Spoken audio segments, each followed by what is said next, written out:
Welcome to this morning's Marine Biologist Deep Dive.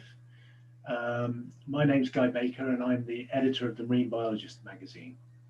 If this is your first experience of a deep dive, it goes out quarterly, 4 times a year. It's a live online conversation that builds on the content from the Marine Biologist magazine. So each quarter we choose an article from the magazine and we invite the author and you MBA members to dive deeper into the subject with us. And as this is going out live, we can be interactive and we invite MBA members to take part in the conversation, but more on that later. So this morning we're going to be talking about more than one article, in fact an entire region. The latest edition of the magazine focused on the vast, poorly understood and rapidly changing Arctic Ocean. So we're delighted to be joined by 3 experts who each contributed an article to the magazine. So it should be a fascinating discussion and give us a bit of an insight into some of the research going on and also some of the important collaborations that are going on between UK and Russia researchers. So I'm going to paste a link into the chat because this edition is actually going out on open access. So I hope you can see in the chat the link to the edition. Do have a look if you haven't seen it already. Before we dive into these chilly waters, I'd like to introduce our guests this morning. We're delighted to be joined by Maria Gavrilo of the Association Maritime Heritage Russia and leader of the Open Ocean Project. So Maria will be talking about the study and conservation of Arctic marine heritage, and her article describes the Open Ocean Project, which was dedicated to the forgotten British polar explorer Benjamin Lee Smith. We're also joined by Claire Mahaffey, Professor of Ocean Science in the Department of Earth, Ocean and Ecological Sciences at Liverpool University. And Claire's using novel techniques and approaches to understand how Arctic marine ecosystems are responding to environmental change.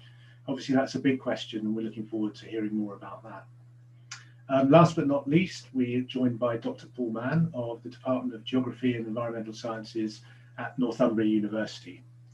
So Paul specialises in the big rivers of the Arctic and how the amount and type of carbon and nutrients that they supply to the Arctic Ocean food webs is changing as a result of global warming. And his approach has been likened to testing the blood of an organism to discover its overall health. So welcome to our 3 guests this morning. 1 or 2 things just before we get started on housekeeping. The deep dive will go on for 45 to 60 minutes. And as we are recording it, we have muted participants' microphones and cameras. So you can take part though, that it's an interactive event. You can submit questions in the Q&A. We've actually disabled the chat function in Zoom this morning, so use the Q&A function in Zoom, or you can raise your hand. And do this by using the button in Zoom rather than actually waving, because chances are I won't see if you wave. So use the raising hand function to alert us to your questions. We'll try to put all the questions to our guests, but we might be limited by time. So let's begin. I think first of all, perhaps if I could ask Maria to give just a very sort of brief and personal introduction to the Arctic and Russian research. Maria, would that be okay? Thank you very much. Good morning, or good day, good evening, whenever you are. Thank you very much for inviting me for this very special and I think important event. Yes, it's a bit difficult to introduce the entire Arctic or even Russian Arctic in a few minutes, of course. But I will try to do this using my personal experience. I have been working in the Arctic since 1985, when it was my first expedition to the high Arctic. It lasted for the 5 months. And I got an amazing experience. And I felt, and since that time, I got in love with the Arctic, and I tried to come there every season, every summer. And I would confirm that Arctic is quite a huge region. It's a circumpolar region. And to my opinion, Arctic, the uniqueness of the Arctic is that this polar region is unites the people living around the Arctic Circle and a little bit beyond, much more than any other natural zone. Because the people living in the Arctic, they look to each other faces across the Arctic Ocean. And this geographical position, it unites the people around the Arctic much more than those people who live, for example, in the forest belt of the planet. And at the same time, this geographical position leads us to understand that we have to cooperate in the Arctic, maybe more than in other regions, and we depend on each other. Each country facing to the Arctic depends or relates or linked to other Arctic country much more than those countries in other latitudes. Arctic is a big country. It's a very harsh country. It's all you know that it has a quite a severe climate and ice covered, and it's a polar night over there. It's a place for the strong people, but at the same time, Arctic is a very fragile country. It's a unique country with it's not very as much diverse as in tropic on temporal latitude biodiversity, but it has its unique communities, endemic communities, which are dependent on this harsh environment. And these communities are very sensitive to the climate change and especially to the human disturbance. And this contrasting pattern of the Arctic makes its uniqueness as well. Russia is a huge country, and it has almost half of the coastline of the Arctic. And this, again, it's a geographical fact. It poses the responsibility of the Russia for the almost half of the Arctic region. Russia has quite a long history of Arctic exploration, of polar exploration, and has some unique structures in the Arctic. We have the northernmost city beyond the Arctic Circle, which is the city of Murmansk. We have a well-known Northern Sea route, which connects the Atlantic Ocean and Pacific Ocean, and this is the shortest way between these two regions, but it's still going through the quite a harsh environment and the difficult environmental condition, but it's blooming. And Arctic is the one of the, along with Antarctica, Arctic is the country or region which is much more rapidly changing. And now it's warming twice as faster than the global scale. And this environmental change affect both natural conditions, biodiversity, and human presence in this region. And from the position of the biodiversity and environment of the Arctic, I would like to say that this double stress from the rapid environmental change and much more rapid human advance to the Arctic pose the great risk to the Arctic biodiversity. And we all, Arctic countries and other countries in the world who deal with the Arctic, who explore Arctic one or another way, we have to take in consideration this special stress to the natural ecosystem, biodiversity, and environment. As I told you, Russia has a long tradition of Arctic exploration, and especially in scientific Arctic exploration. We have a tradition, for example, we have a tradition of studying of drifting ice, and in 1937, Soviet Union established the first scientific drifting station in this era of drifting stations lasted until permanently until 1990s and continues until 2010 and until ice permitted. Now we have we continue to study Arctic using the ship-based expeditions which run every year. We have a network of land-based stations which operate. Some of them operate permanently, like research station in the very center of Siberian high Arctic in Severная Земля archipelago.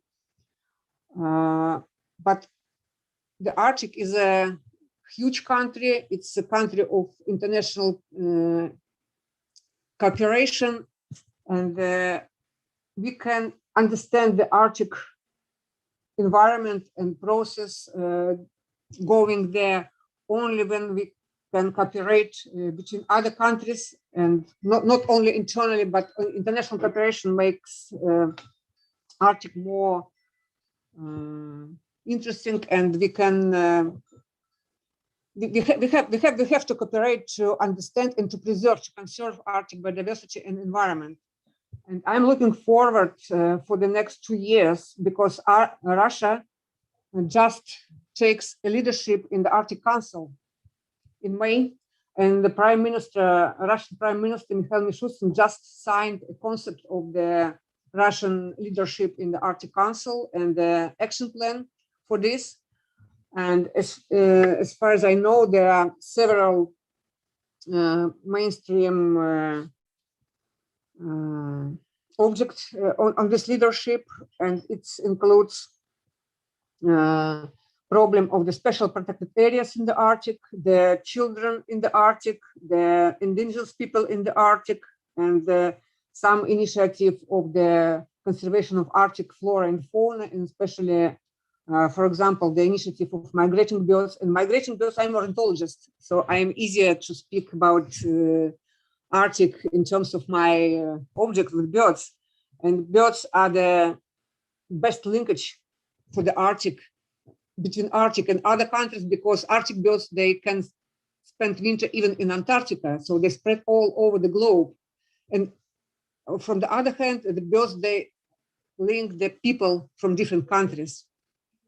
And I'm looking forward that leadership of the Russian leadership in the Arctic Council will bring more opportunity to cooperate in the Arctic with other countries, and we can do some more interesting projects during this year and beyond. Oh, thank you. Thank you very much, Maria. Thank you. That's it's great to hear about the Arctic Ocean and the Arctic region. I mean, it's you know, for personally for me, with my very kind of Europe-centric view, you know, the Arctic seems like the part that falls off the top of the map.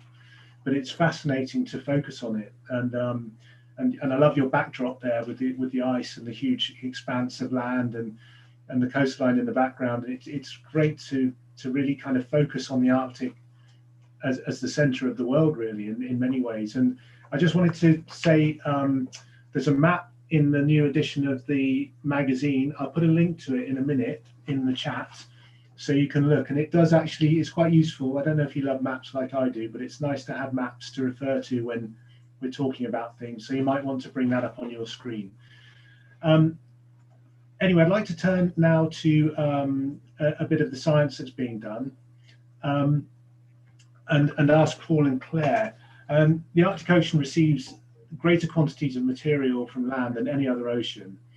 Paul, your research looks at how future changes in what's being fed into the Arctic Ocean from the land may affect marine food webs. And Claire, you've been tracing these chemical signatures from Arctic rivers into marine food webs. So I thought it'd be nice if you could tell us a bit about your projects, perhaps emphasizing how they connect and complement each other, and how they're helping to build a big picture of changing Arctic ecosystems. Sure, yeah. Thank you, Maria. That was a lovely kind of overview of the Arctic. A tough ask to do that. And yeah, Guy, thank you for introducing that. So yeah, my project is kind of upstream, I guess, looking at sort of the land and how that influences the coastal Arctic Ocean. That's called the Cocoon Project. And that's just one of 16 individual projects as part of a 5-year UK-German collaborative science project or program. And that's called the Changing Arctic Ocean Program. And Claire's going to obviously talk about a separate project, but and we'll talk a little bit about how our projects link. And the program specifically pulls together projects that are aiming to obviously look at a changing Arctic Ocean, but particularly what implications those changes are going to have on marine biology and the cycling and biogeochemistry within the Arctic Ocean. So that's sort of the focus of the 16 projects. The project that I lead on, Cocoon, its main question is around how changes in the freshwater inputs coming into the Arctic Ocean and changes that are occurring on land, mainly the thaw of this very, very old ancient carbon sources that are on the land and on the cliff, and to some extent on the subsea as well, how changes to those coupled with additional inputs for more and more fresh water being pumped into this already very fresh ocean, what impact that will have on coastal ecosystems. So I guess my project looks at the supply of materials from land to the ocean and how they may change in the future, and specifically how that may change the base of the food chain. So things like phytoplankton. And I guess that's a good time to hand over to Claire for her to explain her project. Yes, great. Thank you, Paul. That was a nice lead in. And thank you, Maria, and also to Guy for the invitation today. And unlike Maria, I'm actually very new to working in the Arctic environment, and it's been an absolutely fascinating 4 years in leading the ARISE project. So bouncing off to where Paul got to, so when we think about the changing Arctic, one of the principal things we think about is the changing ice environment or the changing temperature. And the way that marine scientists actually detect those changes is typically using tools such as satellites, remote sensing, as well as deploying equipment in the ocean to measure temperature salinity. So we can actually observe long-term changes in the physical environment using these techniques. But one of the challenges we have in the Arctic is therefore, or in any environment, is actually detecting change within the ecosystems themselves. And certainly the Arctic presents a very significant challenge because the ecosystem itself is complex. There are many different layers within the Arctic ecosystem. The ecosystem is exposed to very strong seasonality, and also the organisms migrate, whether that be up and down in the water column or from region to region. So we know their physical environment has been changing, but we want to know how the changes in their physical environment is actually affecting the Arctic ecosystems themselves. So what we're doing in the ARISE project is deploying a suite of biomarker techniques. So these are things like stable isotopes, where we're actually trying to construct the food web in different regions of the Arctic. And we're able to do that because the phytoplankton that Paul just talked about represents the base of the food web. And then everything above, which actually relies on the phytoplankton for their energy source, has a change in the biomarker composition, and it's a predictable change. So using that, we can actually reconstruct a food web and think about quantitative properties such as the food chain length and also the trophic position of individual species, specifically in our case, marine predators. So what we want to do is to look at using these stable isotopes to actually figure out how these ecosystems have been changing, both in time and also in space. So one of the key things about these ecosystems is they're really inextricably connected. The base of the food web is connected to the top of the food web. So you can think about it kind of like as Cheerios on a piece of string. And once you start moving bits around, whether it be the one at the base of the food web or at the top of the food web, everything starts shifting. So on one end of ARISE, we're interested in the phytoplankton. And we're interested in how the environment is changing the phytoplankton, but also their biomarker composition. And one of our hypotheses is that riverine inputs, or a change in the terrestrial inputs in the Arctic, is adding nitrogen to the coastal regions, and therefore has the potential to affect the biomarkers in the baseline, which again, because of this link between the base of the food web and the higher food web, could actually alter the biomarkers in the food web itself. And so that's how our projects link. Whereas Paul's looking at the kind of the land connection to the coastal environment, we're interested in what that material is coming down and how that may then actually alter the biomarkers within food webs.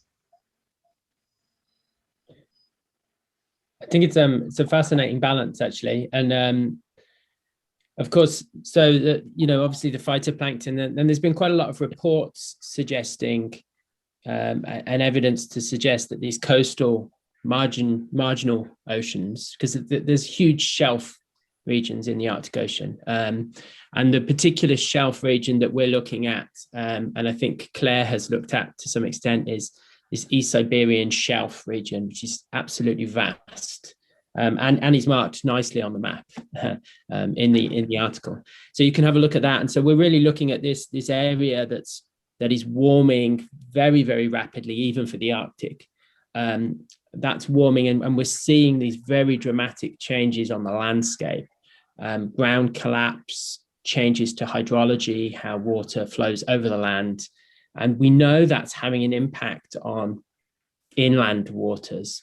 The question, I guess, we're all trying to track, Claire and myself, looking at these kind of interlinks, is that yet playing out in the coastal ocean, and also what might happen in the future. So some of the stuff that we've been doing, for instance, is not just looking at, so what we've been doing on the ground is spending a lot of time in Siberia.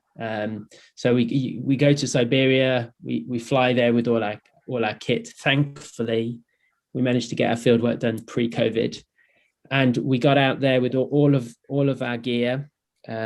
Huge requirement for international collaboration for these types of work, which I'm sure we'll talk about in a moment. But so really what we did is just these series of very long transects down these Arctic rivers. And if you look at your map, you'll see these two rivers. The ones we studied were the Kolyma River, which is the largest river catchment that's underlain by permanent permafrost.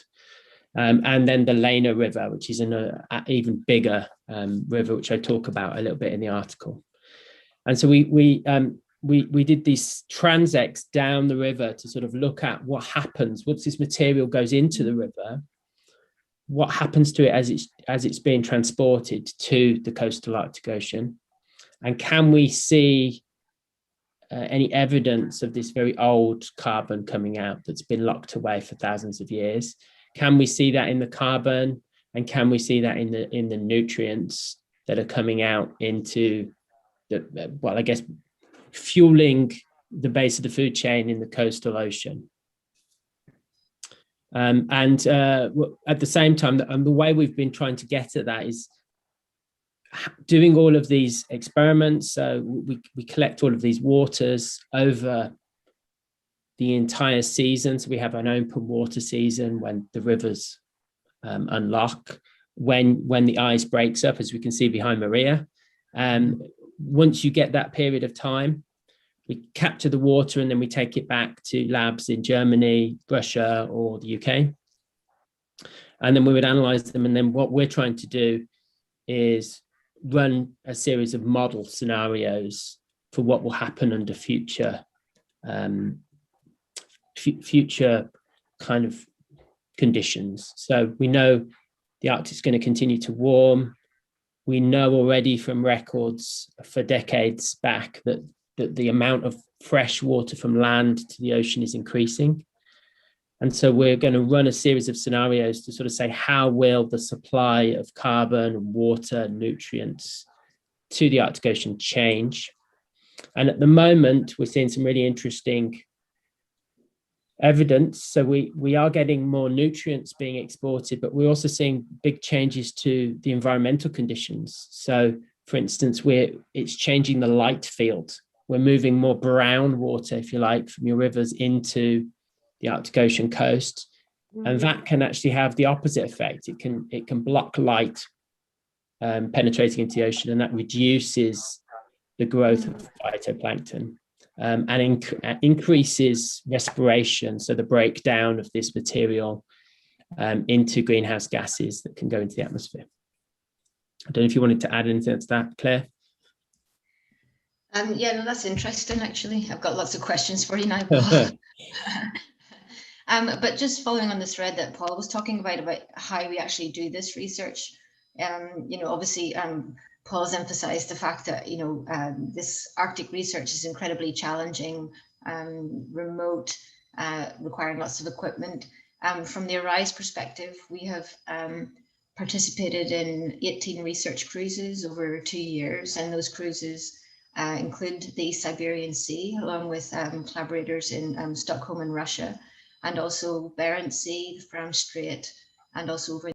And these cruises have been on lots of different ships, research vessels, both UK and international, as well as on commercial vessels as well. So again, the collaboration has reached beyond the kind of academic community as well.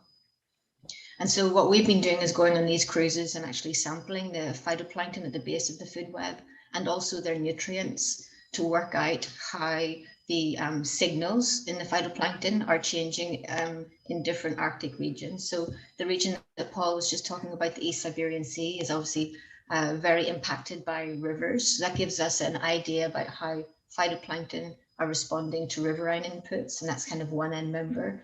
Other parts of the Arctic will give us an indication of how the phytoplankton are responding to inputs from the Atlantic, such as in the Barents Sea, or inputs from the Pacific, such as in the Chukchi Sea. So then we can start to build up a picture of how changes in the water masses, changes in the nutrient inputs are actually affecting phytoplankton in these different Arctic regions. And then from that knowledge, we can build a picture of if, for example, as Paul says, the environment will change in the future, how will that base of the food web be altered by more Pacific water, more Atlantic water, more riverine water, etc. And so again, similar to Paul, all those samples are collected at sea, brought back to the laboratories, both in the University of Liverpool and also Edinburgh. And then we have a whole suite of technicians and very hardworking postdocs that spend lots of time analysing the samples to help build up the pictures that we're now looking at and interpreting as well. Thank you. I would like to add a little bit other view on the modern research. My colleagues, they demonstrate the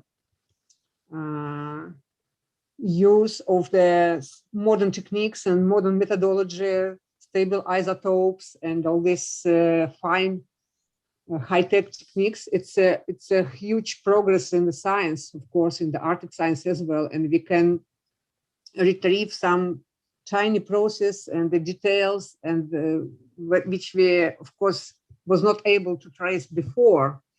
And this is the one aspect of the modern science.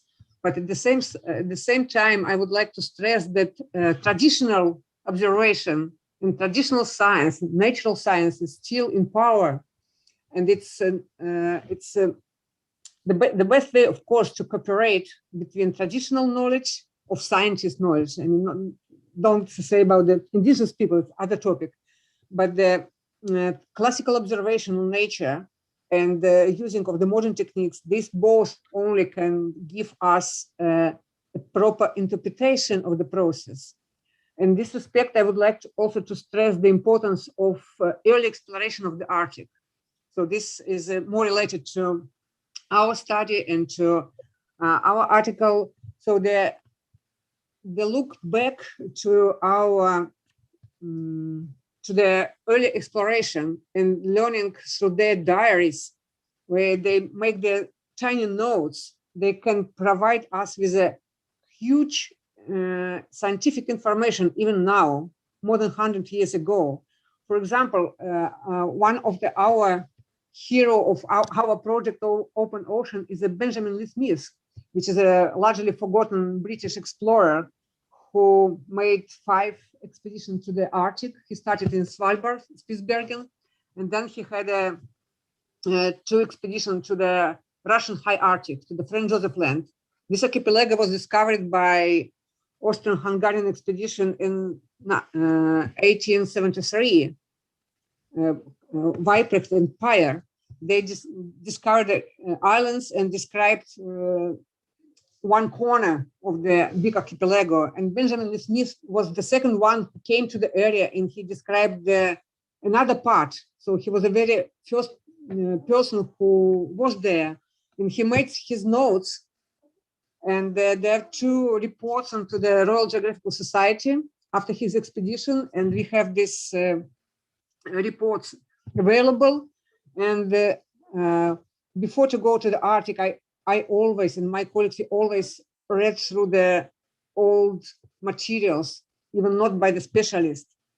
And in our case, for example, it's a very good example, I believe. We found in Benjamin Smith's reports that they observed some animals, so they brought some first collection of the wildlife to the mainland, to the Western world, from Franz Josef Land, and they made the notes on in situ on observation, and they know that there is an ivory gull colony on the cliff somewhere in the part of the big fjord, Grey Fjord. And ivory gull is an Arctic endemic species, which is in decline now largely, and Russia holds the biggest world population of this species, and we are responsible for maintaining this population. And very difficult to study this bird because of the remote areas and very scarce data. In our expedition, we followed the path of the Benjamin Smith. We visited the place he described. We took photos, and we can compare the landscape over the more than 100 years. And it was not era of the satellite images. And now, due to his pictures and his descriptions and our pictures, we can compare the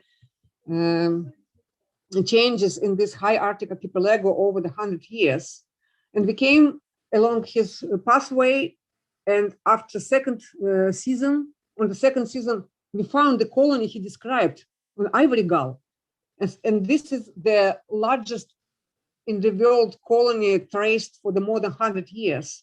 That means that there are some places where the species still live as it lived more than 100 years ago.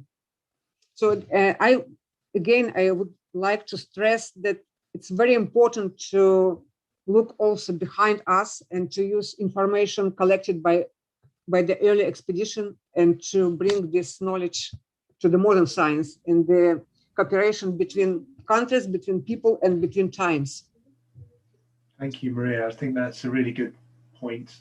The sort of holistic approach, using all the information available at different levels.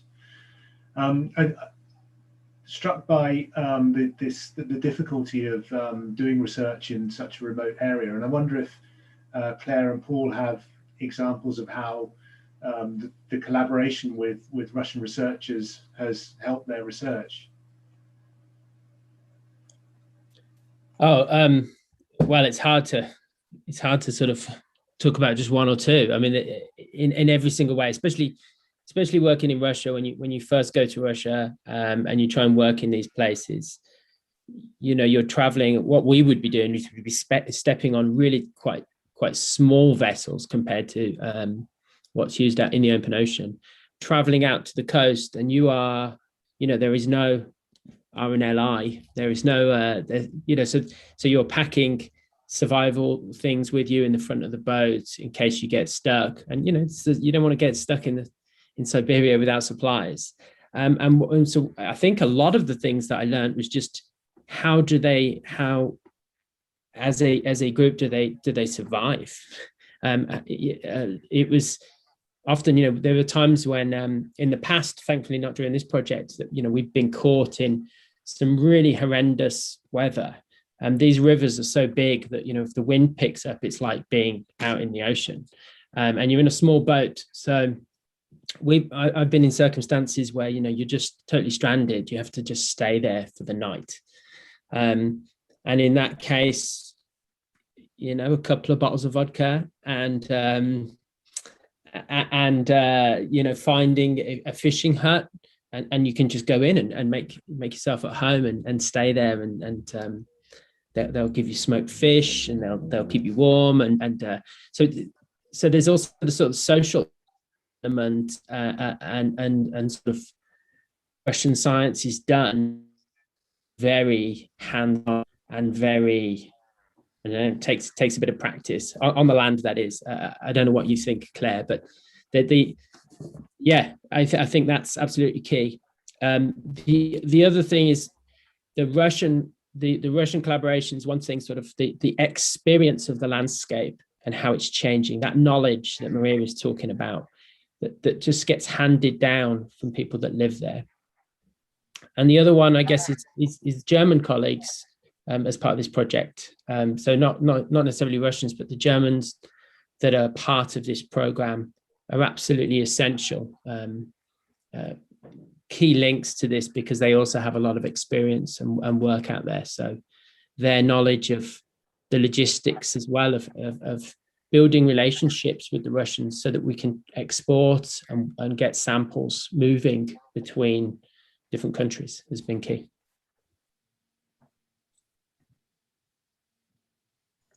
Thank you. Claire, did you have any specific examples, or shall we move on to the next question?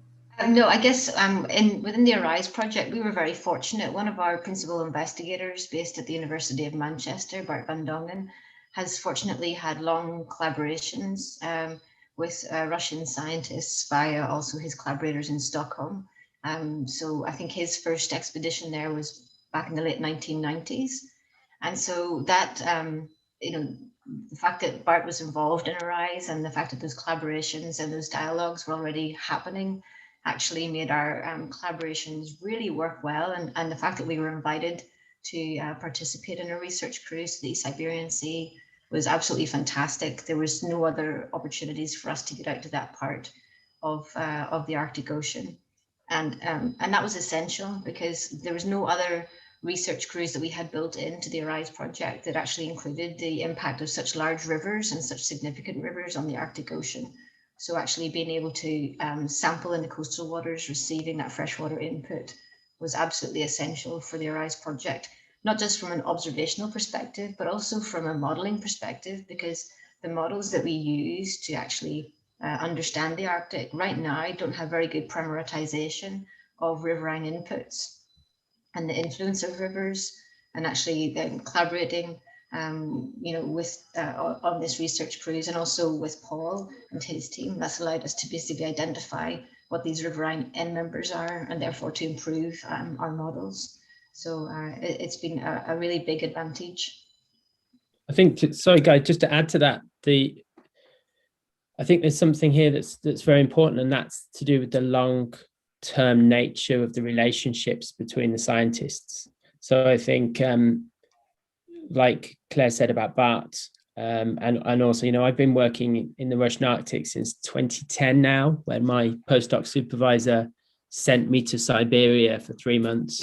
And, some people would see that as a sentence, but it was absolutely amazing. But it is those relationships that we as the UK, I would say, but elsewhere, need to foster.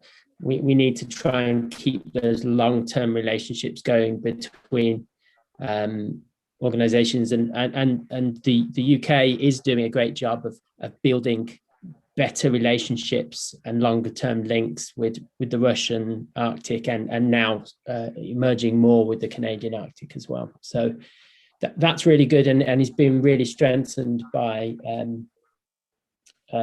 teams in Moscow and those places, like the Science and Innovation Network in the UK, and NERC office.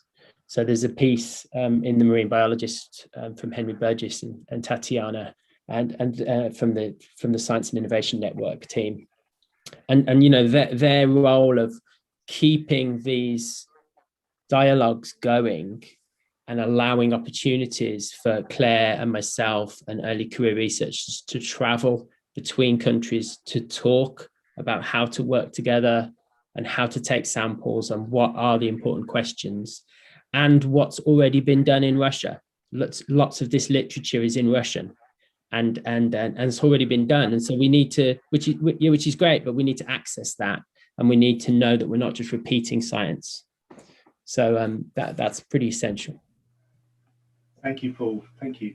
If I could turn to you, Maria, there's a fascinating stories around Benjamin Lee Smith. Certainly, I'd never heard of him before I worked on this edition of the magazine, and the sort of incredible discoveries you made about him and about his exploration in the Arctic. I wonder if you could tell us a few of the highlights of his story. Well, thank you very much. I was really actually fascinated by myself about this person. He's largely forgotten all over the world, and I started my introduction to Benjamin Lee Smith with I have been working in the Franz Joseph Land since 1992, and of course I tried to look for the old literature, for historical literature, and it was a common phrase through the publication in late 19th century. In 1880, it was an expedition of Scottish yachtsmen with a yacht Eire, and Eire sank in the southern coast of Franz Joseph Land. That's it. And I was always wondering why Scottish yachtsman, what he was doing in high Arctic. And trying to learn this, I learned the story that this Scottish man was an Englishman, born in East Sussex, and he was not a yachtsman, and the Eire was not a yacht, it was a research vessel. It was a private research vessel purposely built for the Arctic exploration by Benjamin Lee Smith. It was ice class vessel. So this is how the story began for me, for example. And of course, I read through the report to trying to retrieve some information on biodiversity. I found my ivory gull there. I found other animals there, and my colleagues, they put more attention to the Eire, which sank near the coast. And of course, the boys, they always look for some treasures and some shipwreck and whatever. So this how we started to follow this story and trying to dig out more information about this. And finally, we got into the communication with some relatives of Benjamin Lee Smith.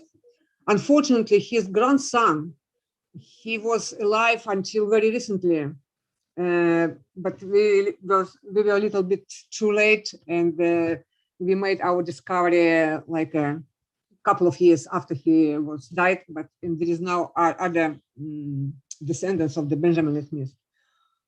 So we working at the Franz Joseph Land, we work with the birds, again with the birds in the place where the Eire was died, where the Eire sank. And for our project Open Ocean, we have a small vessel, Alter Ego, the motor sailor. And once we found by the navigation equipment, we found the sign on the bottom, and we knew that in this place it must be Eire.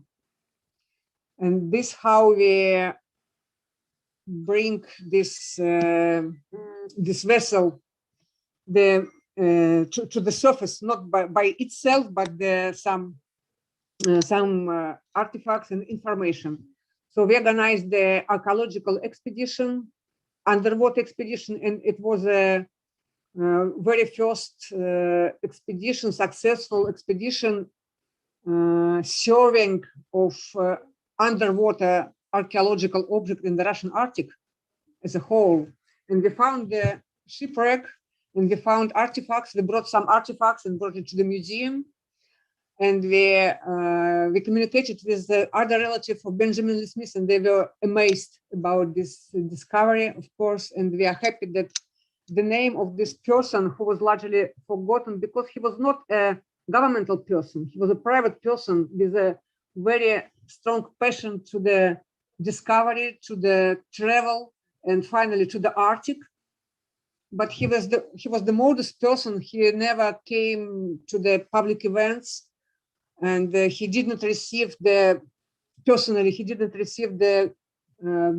golden medal of the Royal Geographical Society even. So he stayed at home, and the other people, they reported for them about his discovery. But he made a really very nice input into the further science. He had his first expedition, he had on board William Grant, who was the best photographer of his time in the Arctic. It was a private person, but he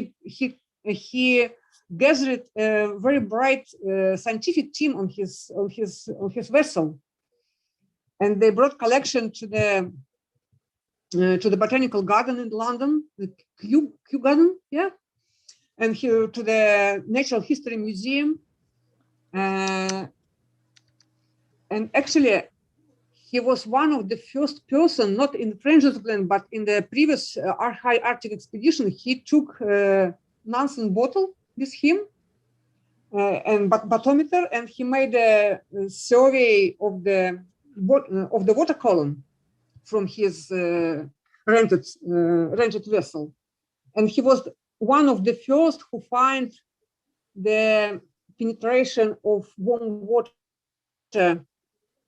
in the Arctic, warm water layer beyond the cold water layer. He found this, he discovered this, but because he was not a scientist, he received very, how to say, so the people didn't believe him. And they decided that he was wrong and his devices were not calibrated well and something like this, but they were calibrated. So this is a good example of what single person make a considerable input if he is dedicated to the something. He know what to do, and he know how to look around, and he think about what he is looking at. So we are really happy to bring this information, and we share this with a Russian audience, and we share this with a British audience. And thanks to the marine biologists, which allowed us to make this information available in English, not only in Russian. And actually, we do hope to continue this this study because we had not only Benjamin Lee Smith in our area, we have a much better prepared and longer expedition led by Jackson in French Joseph Land, and they made a very good publication after that. And our aim, our goal, our dream to make a bigger expedition following the traces of the British early explorer in French Joseph Land, and this will bring quite a nice and unique piece of information about environmental changes, because they have documented state of the environment after the archipelago just have been discovered. It's amazing to have that baseline information coming back from the past for us, Maria. Thank you. I wonder if I could. Yes, it's one small addition. And the shipwreck of the Ira, it's not only archaeological piece. It became oasis on the bottom. It's overgrown with a bottom community. It's a small kelp forest on Ira, and we know the age of this community, the exact age. So it's a good piece of information for the further exploration by the hydrobiologists. Thank you, Maria. Fascinating, fascinating sort of reach into the past, but very relevant to the present. We have a question, and if I could put to the panel from Paul Dando. Are any studies being made to map methane concentrations in the Arctic Ocean in order to study the input due to increases in the breakdown of methane clathrates? Changes in the carbon isotope composition of organisms may also reflect this. Yeah, maybe I can jump in quickly. So yes, there's lots of studies going on, not as part of mine, and I don't think as part of Claire's studies, but there certainly are, and there's a lot of extensive work, particularly at Stockholm University and elsewhere, led by Örjan Gustafsson and his team, that do a huge amount of mapping of the methane concentrations, particularly over the East Siberian Shelf region that we were discussing before. And they are using isotopic signatures to partition and determine where that's coming from. As part of my project, though, we have been also looking at methane and CO2 inputs from the rivers, again, to try and look at that end member. So if you're measuring a methane concentration in the coast, you want to be able to say, you know, has that come from the seabed, from clathrate breakdown, or has it come from a signal in the river? And so we were looking at concentrations across these transects to identify how much is going out to the ocean, how much is going up to the atmosphere, and what is the isotopic signature of the methane. Exactly, yeah. But not of the clathrate, but of the methane that's being inputted from land. Thank you, Paul. Thank you. We have another one from Paul Dando. With Norway proposing to issue seabed mining licenses for hydrothermal minerals in 2023 and Russia mapping mineral resources for exploitation, what is being done to assess the likely effects of seabed mining on the Arctic ecosystem? And I can throw that to anyone who'd like to have a go. It sounds like a good research proposal, to be honest, but at the moment within the Changing Arctic Ocean programme, there is a benthic focused project called CHAOS, and that programme is essentially looking at the benthic community within the Barents Sea and its impact on the cycling of carbon and nutrients, but also the impact of the changing ice conditions on the benthic community.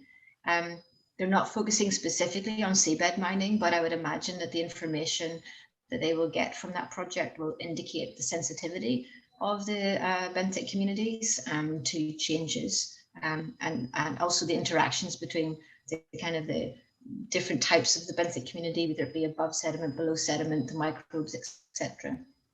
So there is a lot of work being done on benthic communities within the Changing Arctic Ocean programme, but not necessarily linked to mining.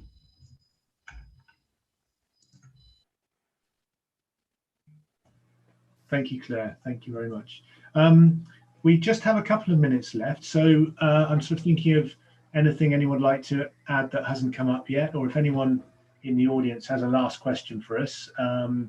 So anyone, Paul, Claire, Maria, do you have any sort of little closing comments or anything you haven't covered yet? Not huge. Question I had for Maria was around the photographer, actually. I mean, an increasing thing that we're being asked to do is sort of show the changes that are going on in the Arctic.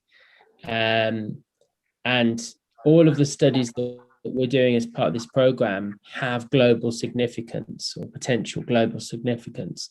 So even though we live in the UK, nice and cozy, as you can see from the map in your magazine, you know, we are really very close to the Arctic, and we are likely to get influenced by it. So I think it'd be interesting to see, are those photographs available? And what do they look like? Historical photographs, you mean? Yeah. Yes. Yeah. You can see them in the publications. I mean, and they are available on the internet site of the Scots Polar Institute from their archive. And the big album of the photographs from Benjamin Smith is stored in the Royal Geographical Society archive.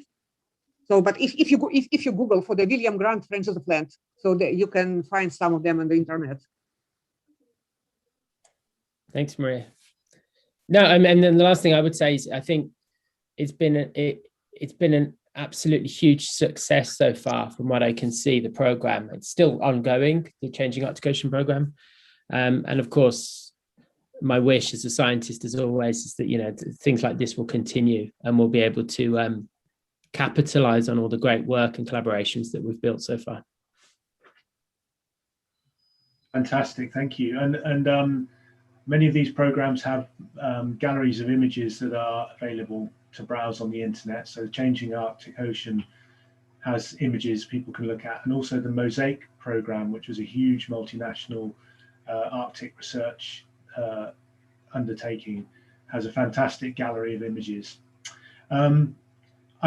Before we wrap up, I'd just like to say a huge thank you to the collaborators in this edition of the magazine. Thank you all three of you for your wonderful articles, and everyone else that contributed to the magazine, and particularly to the UK Science Innovation Network in Russia and the NERC Arctic office, who supported us hugely in building this sort of network of people to put the magazine together. So thank you to Tatiana Iakloveva and Henry Burgess for their generous support. And really, that's all I'd like to say. Thank you, everyone who joined us this morning. Thank you very much to our panel for a fascinating discussion. Please feel free to contact me, the editor of the Marine Biologist magazine, if you have any questions or would like to know anything else. So once again, thank you all very much. Thank you for joining us, and I will sign off there. Thank you.